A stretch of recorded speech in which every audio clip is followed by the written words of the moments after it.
Assalamualaikum warahmatullahi wabarakatuh.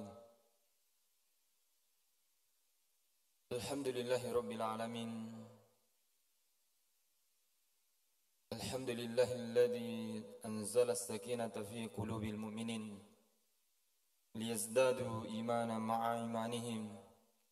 Assalatu wassalamu ala sayyidina Muhammadin wa ala alihi wa sahbihi ajma'in. Amma ba'du fa ya ibadallah usikum wa iyaya bitaqwallah wa ta'atihi la'allakum tuflihun.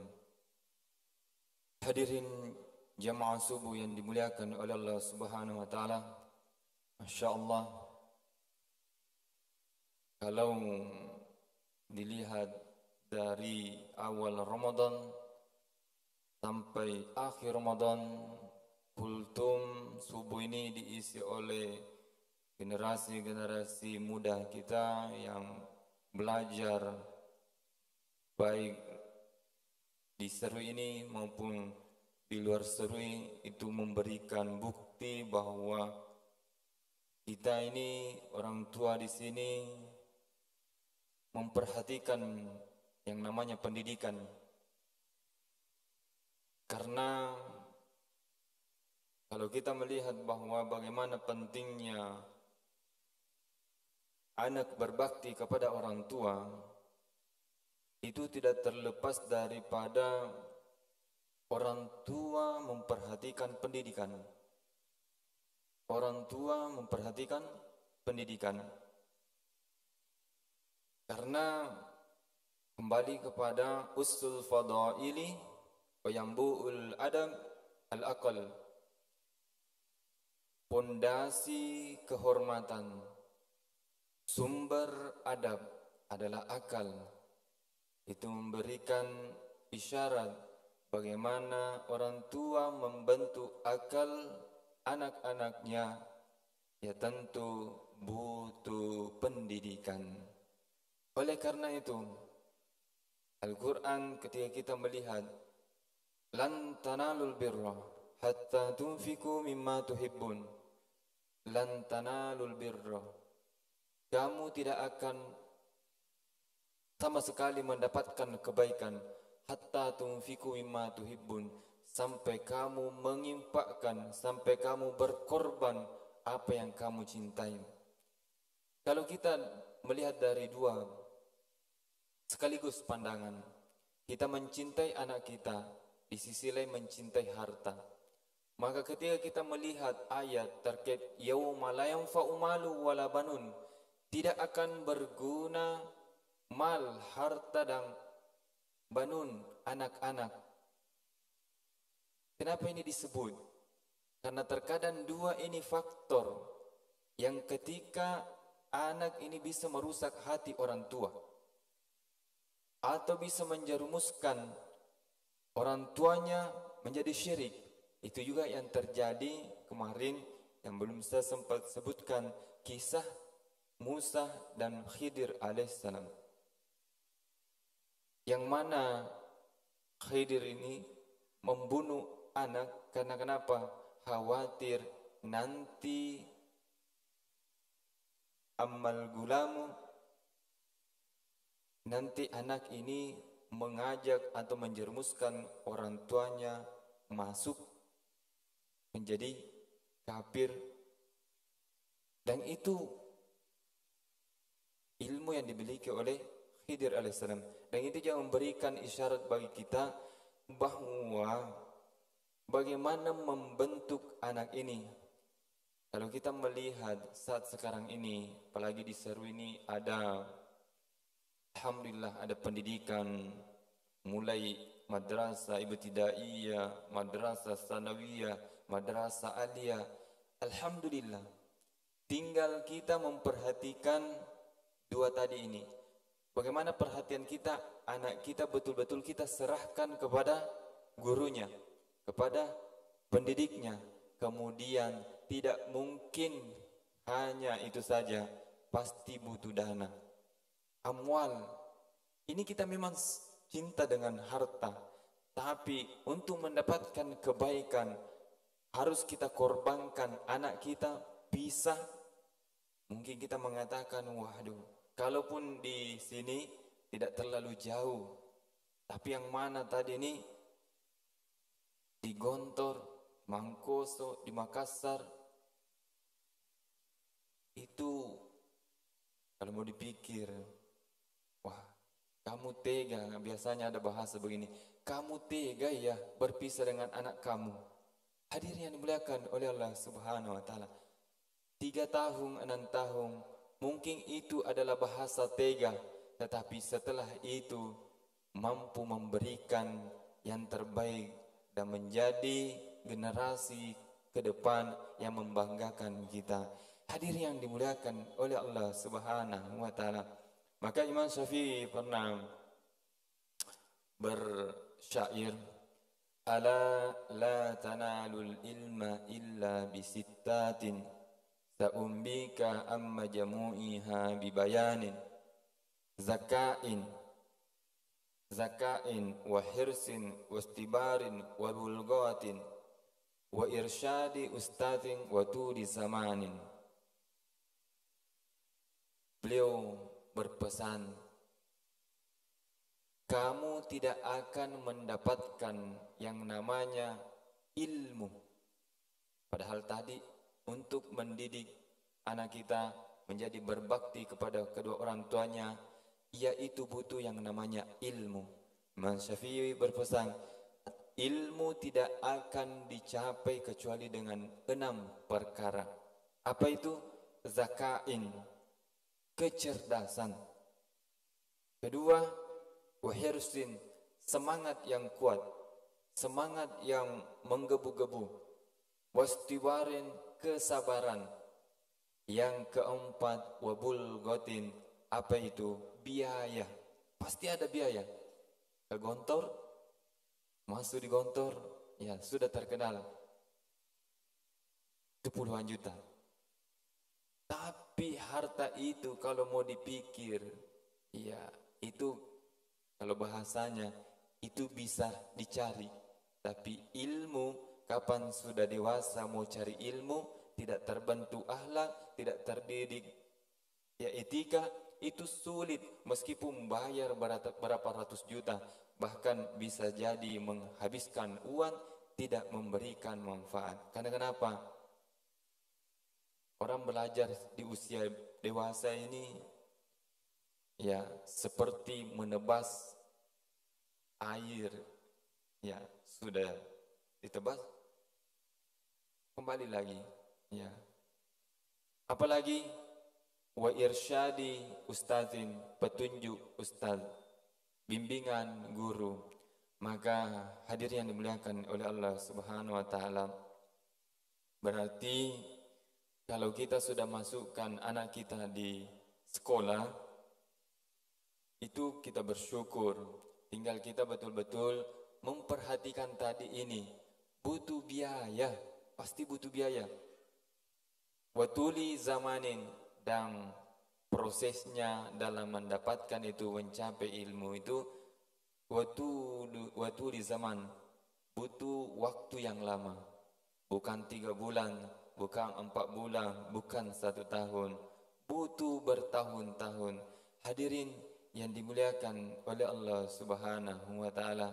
Oleh karena itu, kalau kita melihat dari Al-Quran juga, yang paling penting pembinaan anak itu, kalau kita melihat kisah Luqmanul Hakim, ya bunayya la tusyrik billah inna syirka la zulmun azim. Pesan utamanya adalah tauhid. Pesan utamanya adalah tauhid. Kenapa ini tauhid penting? Karena ini adalah akar. Ibarat sebuah batan, kalau Al-Quran mengatakan, alam tara kaifa daraballahu mathalan kalimatan tayyibah kasyajaratin tayyibah asluha zabitu wa far'uha fis sama. Tidakkah engkau memperhatikan kalimatan tayyibah? Kalimatan tayyibah ini dalam tafsir dikatakan kalimat la ilaha illallah, kalimat tauhid. Kasyajaratin tayyibah, seperti pohon yang baik. Pohon yang baik ini dalam tafsir dikatakan pohon kurma. Asluha zabitun, akarnya menancap di tanah, kuat. Wa far'uha fis sama, dan ini tangkainya menjulang ke langit. Hadirin yang muliakan oleh Allah Subhanahu wa taala.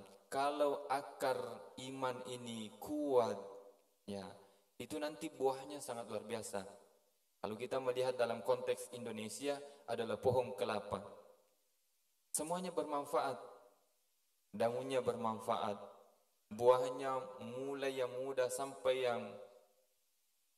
yang tua itu bermanfaat. Begitulah nanti ketika akar iman generasi kita yang dibentuk adalah imannya, maka secara otomatis etika, akhlak itu terbentuk.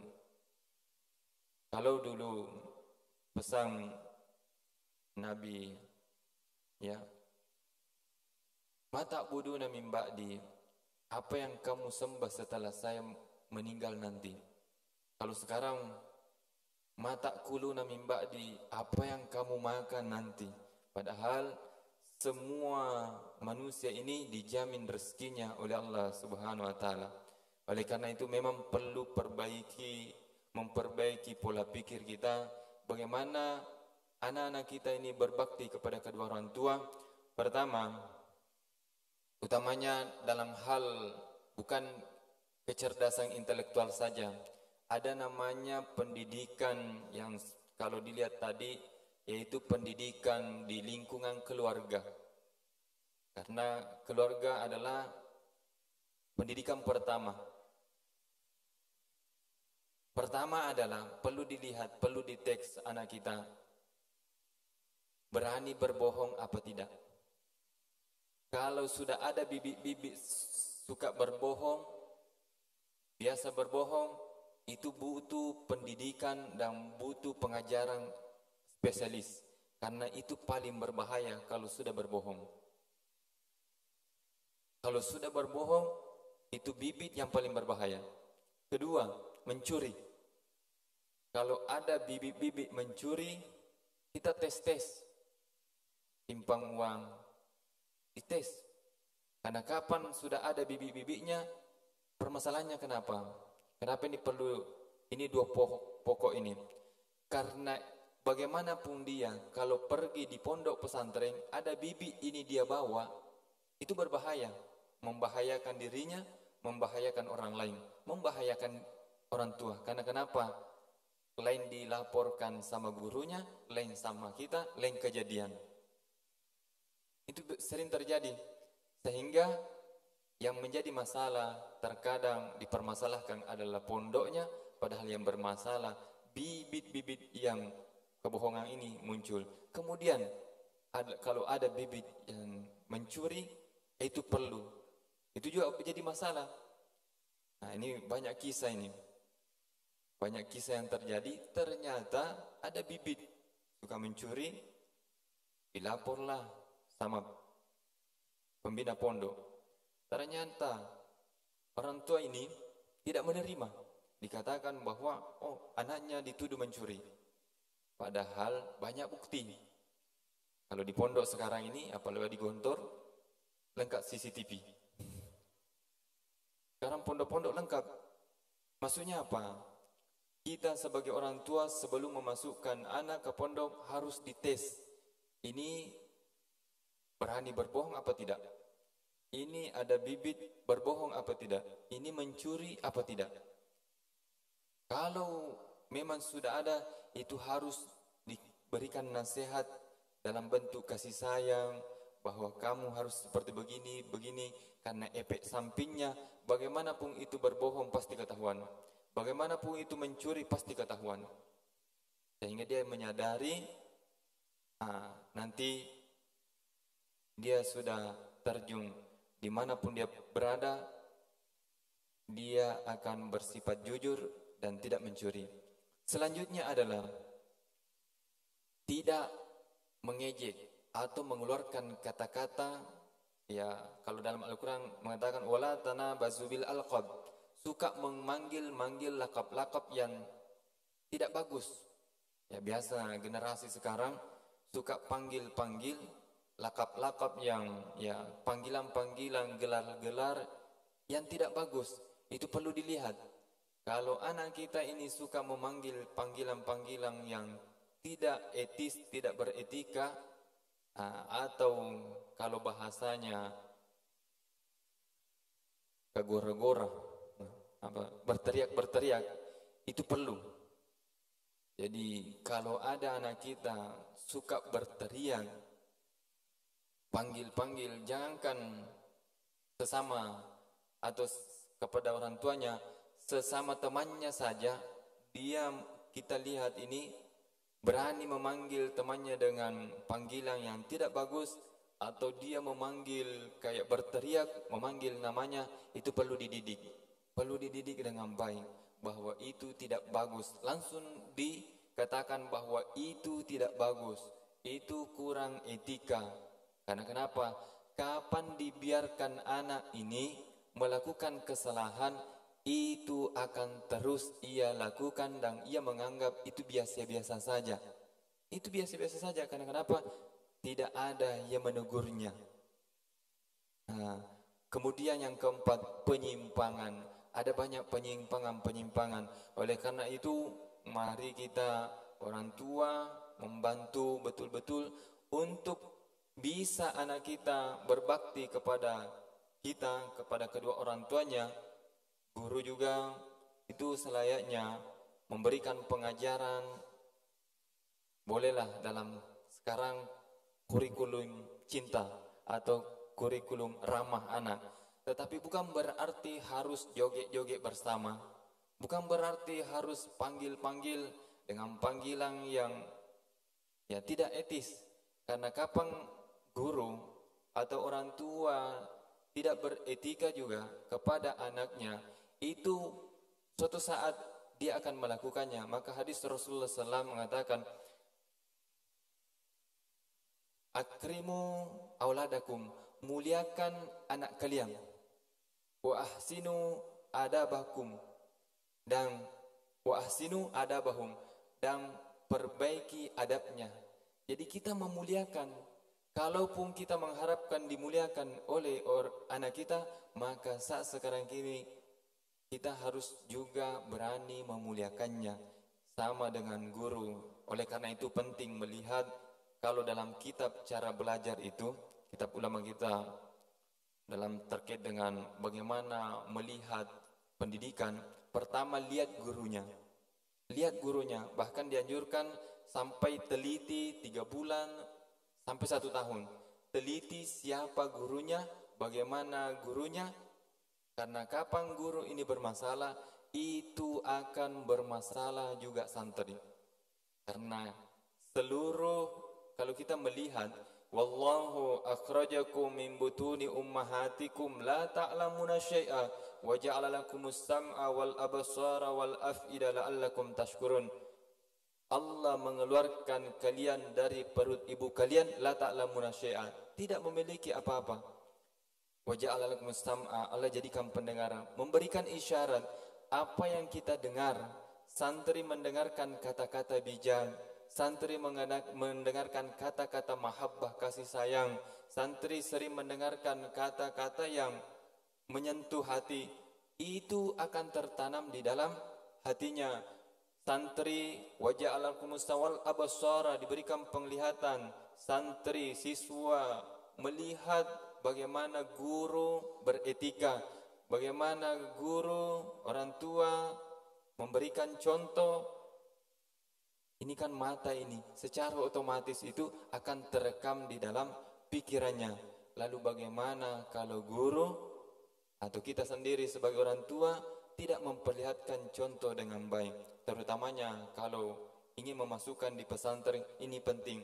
Maka dalam kitab dikatakan, guru yang muda, dan kalaupun ada guru yang lebih tua, lebih dewasa, itu dipilih tempatnya. Lebih memilih yang dewasa. Karena kenapa? Ternyata alasannya itu lebih berkasih sayang. Kenapa kasih sayang lagi ini penting? Kembali lagi, bahwa ketika kasih sayang ditanamkan di dalam hati seorang santri, itu akan melahirkan banyak kebaikan. Tapi sebaliknya, ketika kebencian ketika hal ini yang dimasukkan di dalam hati tidak ada kebaikan. Bagaimanapun itu tidak ada kebaikan. Hadirin yang dimuliakan oleh Allah Subhanahu wa taala. Dalam hadis dikatakan man sarra ayyamudda lahu fi umrihi wa yuzadu lahu fi rizqihi falyabir walidayhi wal yasir rahimahu. Siapa yang ingin dipanjangkan umurnya, ditambahkan rezekinya. Kalau tadi langsung kisahnya Abu Hurairah. Siapa yang ingin dipanjangkan rezekinya, dipanjangkan umurnya, ditambahkan rezekinya, hendaklah berbuat baik kepada kedua orang tuanya dan menghubungkan silaturahmi. Pentingnya bagaimana dia mampu menghubungkan silaturahmi kalau bermasalah hatinya, ada bibit kebencian, pasti tidak bisa. Berarti bermasalah. Hadir yang dimuliakan oleh Allah Subhanahu wa taala. Oleh karena itu, kalau kita ingin melihat bagaimana memperhatikan tempat belajar anak kita, di mana belajar, gurunya siapa, itu tadi terkait dengan al-bi'ah, lingkungan. Kalaupun lingkungan di keluarga kita tidak mampu, minimal di lingkungan yang di mana pondok, di mana sekolah itu dimasukkan. Itu juga menjadi bahan isyarat bagi kita semua sebagai pendidik, bagaimana mendidik dengan baik dan belajar. Bukan berarti kita sebagai pendidik sudah mendidik artinya berhenti belajar. Justru lebih banyak belajar. Karena kenapa? Kesuksesan seorang santri itu karena kesuksesan gurunya. Kalau kegagalan santri, maka dipertanyakan bagaimana gurunya. Itu dalam ungkapan ulama. Oleh karena itu, mari kita saling doa mendoakan. Mudah-mudahan generasi kedepannya seru ini membawa dampak yang positif, menjadi berkah dan mampu menjadikan harmonis di seluruh warga Kabupaten Kepulauan Yaping ini, sehingga menjadi baldatun thayyibatun wa rabbun ghafur. Karena satu permasalahan ingin mendapatkan rahmat Allah Subhanahu wa taala, yaitu bagaimana satu kampung ini mampu berkasih sayang. Demikian, wabillahi taufik was sa'adah. Assalamualaikum warahmatullahi wabarakatuh.